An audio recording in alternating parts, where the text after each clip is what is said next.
1591లో హైదరాబాద్ మహానగరానికి ఆనాడు కులీ కుతుబ్ షా గారు పునాది వేస్తే ఆ తర్వాత విస్తరించే క్రమంలో హైదరాబాద్ విస్తరిస్తూ మరి జంట నగరాలుగా అటు సికింద్రాబాద్ ఇటు హైదరాబాద్గా మరి జోడెద్దుల మాదిరిగా ఒకదాన్ని ఇంకోదాన్ని విరదీయలేకుండా అట్లా అభివృద్ధిలో కానీ అల్టిమేట్గా విస్తరణలో కానీ రెండు నగరాలు భారతదేశంలో అదేవిధంగా ప్రపంచవ్యాప్తంగా కూడా ఇంగ్లీష్లో ట్విన్ సిటీస్ అని అలాగే తెలుగులో జంట నగరాల పేరుతో అందరికీ కూడా ఈ ప్రాంతం గురించి తెలిసిన వాళ్ళందరికీ కూడా సుపరిచితమైన నగరాలు హైదరాబాద్ సికింద్రాబాద్. ఇవాళ ఈ ప్రభుత్వం కాంగ్రెస్ ప్రభుత్వం మేము గతంలో విన్నాం, చిన్నప్పుడు చదువుకునేటప్పుడు తుగ్లక్ అనేవాడు ఒకడు ఉండేటోడు, కొన్ని పిచ్చి పనులు చేసినాడు, ఢిల్లీ నుంచి రాజధానిని తరలించాలనే ప్రయత్నం చేసినాడు అని చెప్పి మేము ఎప్పుడో పుస్తకాల్లో చదువుకునేదే తప్ప ఇవాళ ప్రత్యక్షంగా తుగ్లక్ అంటే ఎట్లా ఉంటుందో, తుగ్లక్ పరిపాలన ఎట్లుంటుందో ఇవాళ మాకు కనబడతా ఉన్నది. ఒక పిచ్చోడి చేతిలో రాయి మాదిరిగా గెలిచిందేమో ప్రజలకి కేసీఆర్ గారి కంటే ఎక్కువ మేలు చేస్తా అని చెప్పి గెలిచినారు. కళ్యాణ లక్ష్మి అంటే కాదు కాదు తులం బంగారం అన్నారు. 10,000 రైతు బంధు అంటే కాదు కాదు 15,000 ఇస్తామన్నారు. ఒక ముసలమ్మకు మాత్రమే పెన్షన్ ఏంది, ఇద్దరికి ఇవ్వాల పెన్షన్, అది కూడా 2,000 కాదు 4,000 ఇస్తామన్నారు. ఇవన్నీ కూడా 100 రోజుల్లోనే చేస్తాము, 6 గ్యారంటీలు 420 హామీలు అని అడ్డగోలు అబద్ధాలు చెప్పి అధికారంలోకి వచ్చారు. మరి అధికారంలోకి వచ్చిన తర్వాత 6 గ్యారంటీలేమో అటకెక్కించినారు, 420 హామీలు మరి ఏ మూలకు పోయినాయో తెలియదు. కానీ ఇవాళ చేస్తున్నది ఏంది, మొట్టమొదటి పని టీఎస్ను టీజీ అన్నారు, అది జరిగింది. దానివల్ల ఏ జీవితం మారిందో, ఎవరికి ఆనందం కలిగిందో, ఏ పేదవాడికి లాభం కలిగిందో ఇప్పటివరకు తెలియదు. తెలంగాణ తల్లిని తీసేసి కాంగ్రెస్ తల్లిని తీసుకొచ్చి పెట్టినారు. అట్లాగే ఆ తల్లి చేతుల్లో తెలంగాణకు ప్రతీకగా ఉండే బతుకమ్మను తీసి పక్కన వారేసినారు. అసలు తెలంగాణ అస్తిత్వానికే దెబ్బకొట్టే విధంగా మరి ఆ తల్లి రూపునే మార్చి ఇవాళ ఒక దివాలా తీసిన కళావిహీనంగా ఉన్న కాంగ్రెస్ తల్లిని మన మీద రుద్దే ప్రయత్నం బలవంతంగా ఒకవైపు.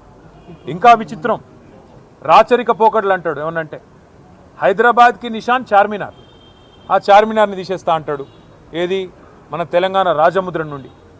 కాకతీయ రాజులు, కాకతీయ డైనాసిటీ వారు తెలంగాణకు చేసిన విశేషమైన మేలు మీరు చూడాలి అనుకుంటే మీరు తెలంగాణలోని ఏ జిల్లాకి పోయినా వారు కట్టించిన చెరువులు, వారి ఆధ్వర్యంలో జరిగిన వ్యవసాయ పురోగతి ఇవన్నీ మీకు కనబడతాయి. అట్లాంటి కాకతీయుల కళా ప్రభావానికి, కాకతీయ గొప్పతనానికి వెలుగుగా ఉన్న వరంగల్కు చిహ్నంగా మారుపేరుగా ఉన్న కాకతీయ కళాతోరణాన్ని తీసేస్తారు. ఇట్లా అపసవ్యపు పనులు, దిక్కుమాలిన పనులు, తుగ్లక్ పనులు తప్ప ఈ ముఖ్యమంత్రి గారు చేసిందేమీ లేదు. ఇంకా విచిత్రమైన విషయం ఏమంటే కేసీఆర్ గారి నాయకత్వంలో అధికార వికేంద్రీకరణ జరగాలి అని చెప్పి, ప్రజల దగ్గరికి పాలన పోవాలి, ప్రజాపాలన అంటే నిజమైన నిర్వచనం ప్రజల దగ్గరికి ఎంత సన్నిహితంగా పాలన ఉంటే అంత మంచిదని చెప్పి 10 జిల్లాల తెలంగాణని 33 జిల్లాలు చేసుకున్నాం. కొత్త రెవెన్యూ డివిజన్లు ఏర్పాటు చేసుకున్నాం, కొత్త మున్సిపాలిటీలు, కొత్త మండల కేంద్రాలు, అట్లాగే తాండాలు గ్రామ పంచాయతీలుగా అట్లా కేసీఆర్ గారి నాయకత్వంలో ప్రజల దగ్గరికి పరిపాలన తీసుకొని పోయే ప్రయత్నం చేసినాం. హైదరాబాద్ మహానగరంలో కూడా గతంలో 24 సర్కిల్ ఉంటే గ్రేటర్ హైదరాబాద్ మున్సిపల్ కార్పొరేషన్లో 30 సర్కిళ్లకు పెంచుకున్నాం. గతంలో 4 జోన్లు ఉంటే 6 జోన్లు చేసుకున్నాం. ప్రతి జోనల్ కమిషనర్కి, ప్రతి డెప్యూటీ కమిషనర్కి శాంక్షన్ లిమిట్స్ పెంచుకున్నాం.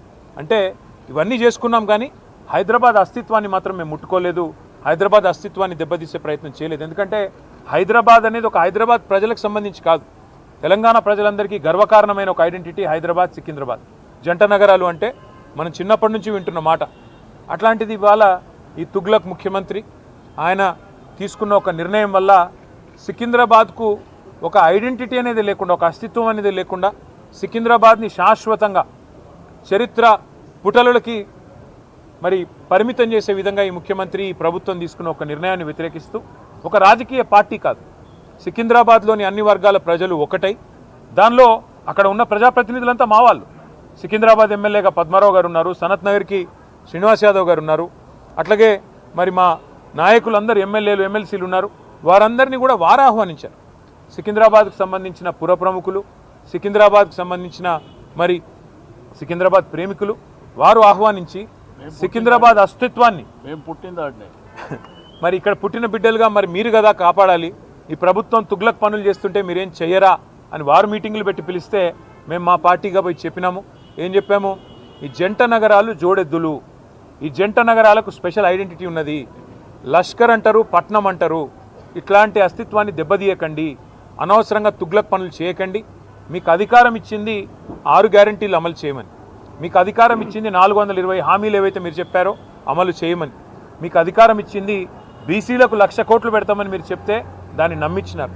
మీకు అధికారం ఇచ్చింది ఎస్సీలకు ఎస్టీలకు కేసీఆర్ గారు 10 లక్షలు ఇస్తున్నాడు దళిత బంధు, నేను 12 లక్షలు ఇస్తానంటే నమ్మి మీకు ఇచ్చారు. మరి 2 ఏళ్ళు అయింది.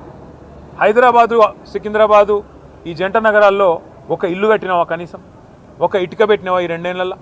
ఒక్క ఇల్లు కనీసం 2 ఏళ్ళు అయిపోయింది, చేయలేదు, మంజూరు చేయలేదు. ఒక్క కొత్త రోడ్ వేసినావా? ఒక్క కొత్త ఫ్లైఓవర్ కట్టినావా? ఏదీ లేదు. ఉన్నవి కూలగొట్టుడు తప్ప కట్టిందైతే ఏం లేదు. ఆ కూలగొట్టే క్రమంలో విధ్వంసం మాత్రమే తెలిసిన ఈ ముఖ్యమంత్రి ఇవాళ సికింద్రాబాద్ అనే పదాన్నే లేకుండా విధ్వంసం చేసే ఆలోచన చేస్తుంటే దాన్ని ప్రతిఘటిస్తూ ఇవాళ సికింద్రాబాద్ పెద్దలందరూ కలిసి ఒక శాంతి ర్యాలీ అని పెట్టుకున్నారు.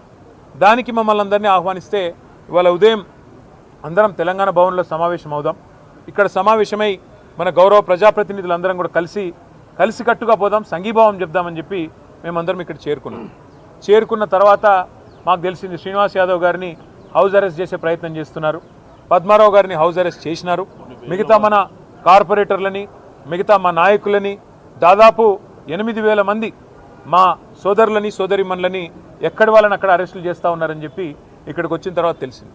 అందుకే నేను ఈ తుగ్లక్ ముఖ్యమంత్రి గారికి చెప్పేది ఒకటే, మీ అధికారం అపరిమితమని మీరు అనుకుంటున్నారు.